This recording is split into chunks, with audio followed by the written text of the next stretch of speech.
ఈరోజు రాష్ట్రంలో కొన్ని జిల్లాలు ఫామ్ అయినాయి, అదేవిధంగా కొన్ని డివిజన్స్ ఫామ్ అయినాయి, కొన్ని మండలాలు కూడా కొన్ని డివిజన్స్లో యాడ్ అవ్వడం ఇదంతా కూడా జరిగింది. అందులో భాగంగా మన ప్రకాశం జిల్లాలో అద్దంకి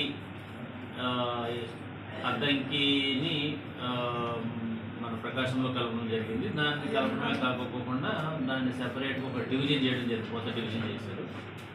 అందులో దర్శిలో ఉన్నటువంటి దర్శి కాన్స్టిట్యున్సీలో ఉన్న మండలాలు కూడా దీనికి యాడ్ అయ్యి మొత్తం టోటల్గా 10 మండలాలతో కలిపి ఇక్కడ అద్దంకి డివిజన్ అనేది ఏర్పాటు చేయడం జరిగింది. అదేవిధంగా మన ప్రకాశం జిల్లాలో మార్కాపురాన్ని కూడా ఒక జిల్లాగా చేయడం జరిగింది. మార్నింగ్ అది ఇన్ఛార్జ్ కలెక్టర్గా అక్కడ ఛార్జ్ తీసుకుని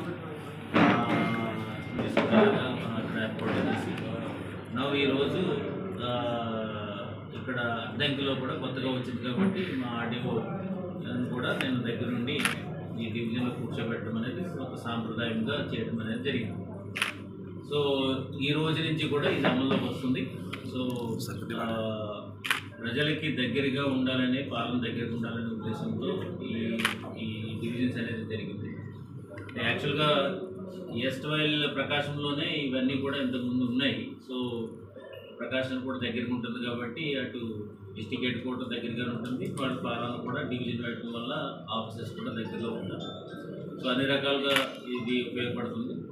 సో ఈ అద్దంకి డివిజన్లో ఉన్నటువంటి ప్రజలకు తెలియజేసేది ఏంటంటే, ఈ సౌకర్యాలను కూడా ఉపయోగించుకొని ప్రజలందరూ కూడా ఆఫీసర్స్తో కోఆపరేట్ చేసి వాళ్ళకు కావాల్సినటువంటి పిటిషన్స్ ఏమున్నప్పటికీ కూడా అవన్నీ కూడా త్వరితగతిన పరిష్కరించడానికి ఆఫీసర్స్ అందరూ కూడా ఎల్లవెల్ల అవైలబుల్ ఉంటారు. సో మనకి పీజీఆర్ఎస్ అనేది ఇప్పుడు ప్రస్తుతానికి